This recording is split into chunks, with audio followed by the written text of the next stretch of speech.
तो देखो पूर्व दिशा से ज्योतिषी यरूशलेम में पहुंचकर पूछने लगे, यहूदियों का राजा जिसका जन्म हुआ है कहाँ है? क्योंकि हमने पूर्व में उसका तारा देखा है और उसको दंडवत करने आए हैं। जब राजा हेरोदेस ने ये सुना तो वो और उसके साथ सारा यरूशलेम घबरा गया। तब उसने लोगों के सब मुख्य याजकों और शास्त्रियों को एकत्रित करके उनसे पूछा कि मसीह का जन्म कहाँ होना चाहिए। उन्होंने उससे कहा, यहूदिया के बैतलहम में, क्योंकि नबी के द्वारा ऐसा लिखा गया है, ए बैतलहम, तू जो यहूदा के प्रदेश में है, तू यहूदा के अधिकारियों में किसी से भी छोटा नहीं, क्योंकि तुझमें से एक शासक निकलेगा जो मेरी प्रजा इस्राएल का रखवाला होगा। तब हेरोदेस ने ज्योतिषियों को चुपचाप बुलाकर उनसे इस बात का निश्चय किया कि तारा ठीक किस समय दिखाई दिया था, और यह कहकर उन्हें बैतलहम भेजा, जाओ उस बालक का सावधानी से पता लगाओ, और जब वह तुम्हें मिल जाए तो मुझे समाचार दो कि मैं भी जाकर उसे दंडवत करूं।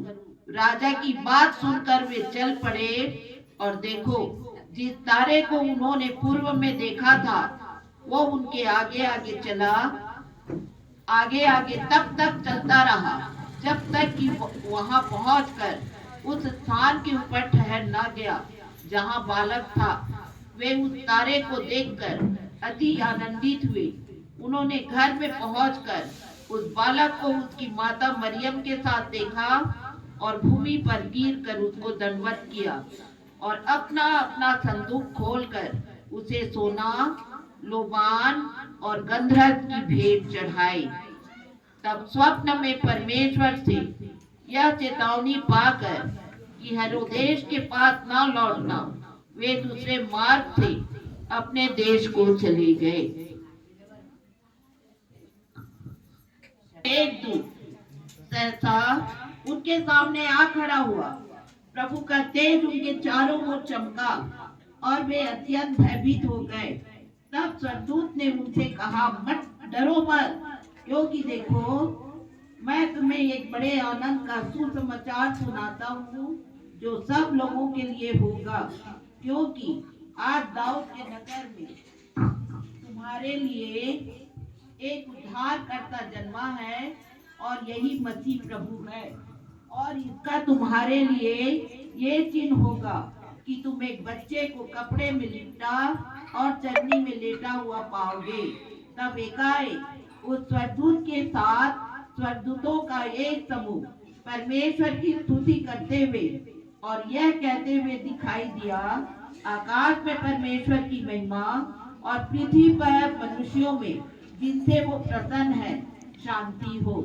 और ऐसा हुआ कि जब स्वर्गदूत उनके पास से स्वर्ग को चले गए तो चरवाहे आपस में कहने लगे, आओ हम सीधे बैतलहम जाकर इस बात को जो हुई है और जिसे प्रभु ने हम पर प्रकट किया है देखें। वे शीघ्र जाकर मरियम और यूसुफ के पास पहुंचे, और उन्होंने उस बच्चे को चरनी में लेटा हुआ पाया। यह देखकर उन्होंने वह बात प्रकट कर दी जो इस बच्चे के संबंध में उनसे कही गई थी। और सब लोगों ने उन बातों को सुनकर जो चरवाहों ने उनसे कही थी आश्चर्य किया। इस तरीके से प्रभु ने धरती पर इन लोगों को, चरवाहे, ज्योतिषी और स्वर्गदूत, इन लोगों के साथ इनको अपने लिए मरियम और यूसुफ, इसको धरती पर लाने के लिए परमेश्वर ने इन लोगों को इस्तेमाल किया। मारिया और रिया